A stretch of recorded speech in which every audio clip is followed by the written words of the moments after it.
जिन भी लोगों को बेचैनी, घबराहट, चिंता, फिक्र, डिप्रेशन, तनाव, नींद नहीं आ रही है, किसी भी वजह से चिंता हो रही है, घबराहट हो रही है, नींद नहीं आती, रात में बार बार नींद टूटती है, बार बार जाग रहे हैं आप, नींद टूट रही है बार बार, नींद की सबसे अच्छी और सबसे पहले दी जाने वाली दवाई के बारे में बात करेंगे। एल्प्राजोलम 0.25 mg टैबलेट के बारे में पूरी जानकारी इस वीडियो में देखिए आप।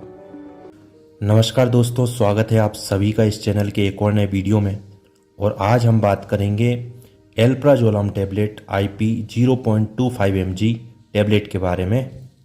इस दवाई के बारे में हम बात करेंगे। आप देख सकते हैं ये जो दवाई है 15 गोलियों का पूरा एक स्ट्रिप है, पत्ता है। एल्प्राजोलम टैबलेट IP 0.25 देख सकते हैं, इसमें 0.25 mg की ये स्ट्रेंथ में है और ये इस प्रकार की ये दवाई है, ठीक है। तो जिन भी लोगों को, जैसे हमने इंट्रोडक्शन में बताया, चिंता, फिक्र, घबराहट, चक्कर, बेचैनी, डिप्रेशन है, एंजाइटी है, नींद नहीं आती है, नींद के लिए सबसे अच्छी और सबसे बेस्ट दवाई ये होती है। इसके बारे में कंप्लीट बात करेंगे। वीडियो पूरा देखिएगा, आपसे विनम्र रिक्वेस्ट है, आग्रह है, प्लीज़ चैनल सब्सक्राइब करें और वीडियो पूरा देखें, शेयर करें। तो बात करेंगे इस दवाई के बारे में। पहले हम बताते हैं आपको कि दवाई है क्या। ये जो दवाई है दोस्तों, एंटी एंजाइटी मेडिसिन बोलते हैं इंग्लिश में, यानी कि जो चिंता, फिक्र, घबराहट है उसको ये रोकती है। होता क्या है, ये जो दवाई है बेंजोडाइज़ेपिन क्लास की दवाई में इसको गिना जाता है।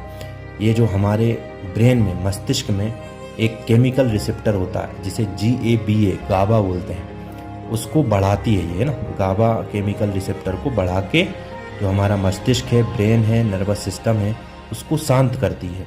और जो भी मरीज है, जो भी व्यक्ति विशेष है, उसको ये राहत देने का काम करती है, ठीक है। तो जो गामा अमाइनो ब्यूटेरिक एसिड जिसे बोलते हैं, वो जो है गाबा मस्तिष्क को शांत करने वाला केमिकल होता है।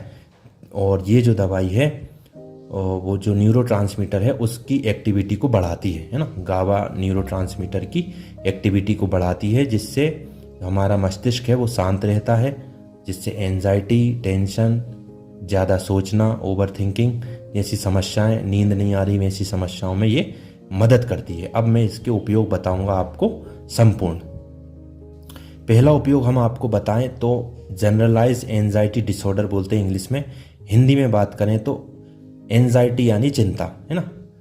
जिन भी लोगों को बार बार बेचैनी होती है, घबराहट होती है, चिंता रहती है, दिल की धड़कन बढ़ रही है, तेज हो जाती है, पसीना आता है, थकान आती है, सांस फूलने लगती है, ये चिंता के लक्षण होते हैं ना। तो ये जो दवाई है एल्प्राजोलम जो है, जिस भी व्यक्ति को ये चिंता है, एंजाइटी है, उसके मस्तिष्क को ये शांत करती है और एंजाइटी कम करती है। तो पहला, चिंता में, एंजाइटी डिसऑर्डर में ये दवाई देते हैं। दूसरा उपयोग, जैसे हमने आपको बताया था, जब भी किसी व्यक्ति को नींद नहीं आती है, इनसोम्निया बोलते हैं इंग्लिश में, अनिद्रा हिंदी में बोलते हैं। जिन भी लोगों को नींद नहीं आ रही है, सबसे पहले डॉक्टर साहब जो है यही दवाई रिकमेंड करते हैं, यही प्रिस्क्राइब करते हैं ना। जिन भी लोगों को अगर नींद नहीं आती है तो घंटों जो है करवट बदलते रह रहे हैं, रात में बार बार नींद टूट रही है, गहरी नींद नहीं आ रही है और किसी भी प्रकार से चिंता, फिक्र, घबराहट के कारण नींद नहीं आ रही है, तो ये जो दवाई है मस्तिष्क की ओवर थिंकिंग एक्टिविटी जो है, जिस बारे में आप ज़्यादा सोच रहे हैं, उसको ये शांत करती है, यानी मस्तिष्क को कूल करती है, काम करती है, शांत करती है और गहरी नींद लाने में मदद करती है। तो नींद की सबसे बेस्ट और सबसे अच्छी दवाई ये मानी जाती है। और सबसे पहले अगर कोई दवाई देंगे डॉक्टर साहब तो वो ये एल्प्रेक्स ही होती है, और वो भी इसी पावर में 0.25 mg में। पूरे उपयोग हम आपको बताएंगे। खाना कैसे रहेगा, कितने देर में ये काम करती है, कितनी समय तक इसका असर रहता है, वो बात भी आप सुन के जाइएगा। एक पैनिक डिसऑर्डर आपने सुना होगा, पैनिक अटैक आते हैं। अचानक से किसी व्यक्ति को डर लग रहा है, अचानक से तेज सांस चलने लगती है, पसीना आने लगता है, सीने में भारीपन सा लगता है, इसे हम पैनिक अटैक कहते हैं। उस समय भी ये दवाई जो है डॉक्टर साहब मरीजों को देते हैं, ठीक है। पैनिक अटैक में दे सकते हैं। जिन भी लोगों को फियर है, fear of speaking, fear phobia जिसे डर बोलते हैं, डर है, फियर ऑफ ट्रेवल है, पब्लिक में बोलने से डर लगता है या सफ़र के दौरान घबराहट होती है, चक्कर आते हैं, उस समय मतलब ये जो है मानसिक रूप से आपको शांति और स्थिरता देने का काम करती है, आपके मस्तिष्क को जो है शांत करती है। तो ये इस प्रकार के इसके उपयोग होते हैं। घबराहट, चिंता, फिक्र, बेचैनी, डिप्रेशन, तनाव, उनमें ये दवाई, नींद नहीं आ रही उसके लिए ये दी जाती है। ये हमने इसके उपयोग बताए। अब हम आपको इसकी इम्पोर्टेंट बात बताएंगे कि इसको खाना कैसे है और कब तक इसका असर रहता है। पहले हम आपको बता दें असर इसका जो है, ये जो गोली आप एक गोली खाएंगे, इसका जो असर है कितनी देर तक रहता है और कितनी देर में इसका असर चालू हो जाता है। जैसे ये दवाई आप खाएंगे तो आराम कब से मिलेगा आपको, आधे घंटे से लेके 1 घंटे के बीच में इसका असर जो है, जैसे एक गोली आपने खाई तो आधे घंटे से लेके 1 घंटे के बीच में इसका असर आपको देखने को मिल जाएगा, ठीक है। और दवा का असर कब तक रहेगा, तो लगभग 6 से 8 घंटे तक जो है दिमाग पे इसका असर रहता है, यानी कि मस्तिष्क को ये शांत करके रखती है। तो 6 से 8 घंटे तक इसका असर रहता है। डोज की हम बात करें, खुराक की बात करें तो ये 0.25 mg की दवाई है और डॉक्टर साहब की सलाह से चलती है दोस्तों। प्रिस्क्रिप्शन वाली दवाई है, बिना डॉक्टर की सलाह से आपको मिलेगी नहीं। और आमतौर पर इसी दवाई के साथ शुरुआत होती है, 0.25 mg है ना, दिन में 1 या 2 बार दी जाती है और आमतौर पर रात में इसकी सलाह देते हैं डॉक्टर साहब। खाली पेट नहीं लेना चाहिए, खाने के बाद इसको लेना चाहिए। और एक इम्पोर्टेंट, एक महत्वपूर्ण बात ये कि इस दवाई के साथ कोई भी नशा, शराब नहीं लेना चाहिए, ठीक है।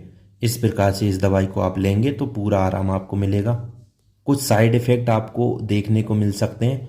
नींद ज़्यादा आ सकती है और ध्यान केंद्रित करने में आपको दिक्कत होगी, कंसंट्रेशन आपका थोड़ा सा बिगड़ सकता है, कब्ज़ या भूख कम लग सकती है। और ये दवाई जो है आदत लगाती है अगर आप लंबे समय तक लेंगे तो, है ना। एडिक्शन जिसे इंग्लिश में बोलते हैं, हैबिट फॉर्मिंग ड्रग बोलते हैं इनको। तो डॉक्टर साहब की सलाह से और डॉक्टर साहब के एडवाइस से आपको डोज लेना चाहिए और ये दवाई उन्हीं के हिसाब से चलती है। अच्छा, अब बात कर लें कि महिलाओं के लिए, जो महिलाएं प्रेगनेंसी में हैं, ब्रेस्ट फीडिंग है, तो हम आपको बता दें जो महिलाएं गर्भवती हैं उनके लिए नहीं दी जाती, अनसेफ है। जो शिशु है, उनका बच्चा पल रहा है पेट में, उसके विकास पर प्रभाव पड़ सकता है ना, डेवलपमेंटल इशू हो सकते हैं, तो प्रेगनेंसी में मनाही है। ब्रेस्ट फीडिंग, जो महिलाएं दूध पिला रही हैं बालक को, उनको भी नहीं दी जाती है। पर जो है, और जो बच्चे हैं, छोटे बच्चे, उनको भी नहीं देते वैसे। पर डॉक्टर साहब अगर से आप सलाह करें, अगर ज़रूरत है तो डॉक्टर साहब आपको उसी आधार पे एडवाइस करेंगे। तो डॉक्टर्स की कंसल्टेशन ज़रूरी है इस दवाई के लिए। कुछ सावधानी हम आपको बताएं कि ये जो है डॉक्टर से बिना पूछे आपको नहीं लेना है और डॉक्टर के बिना पूछे बंद भी नहीं करना ये दवाई।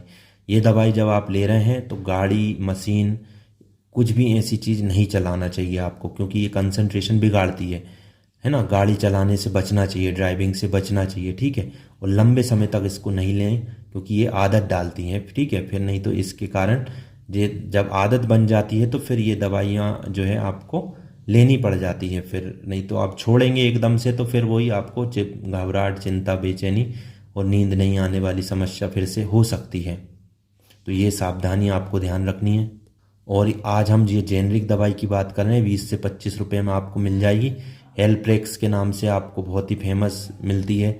एलप्रेक्स है, रीस्टाइल है, जोलाक्स है, एलजोलाम है, ऐसे अनेक नाम से, जेनरिक नाम से भी आपको मिल जाती है। ज़्यादा महंगी दवाई होती नहीं है।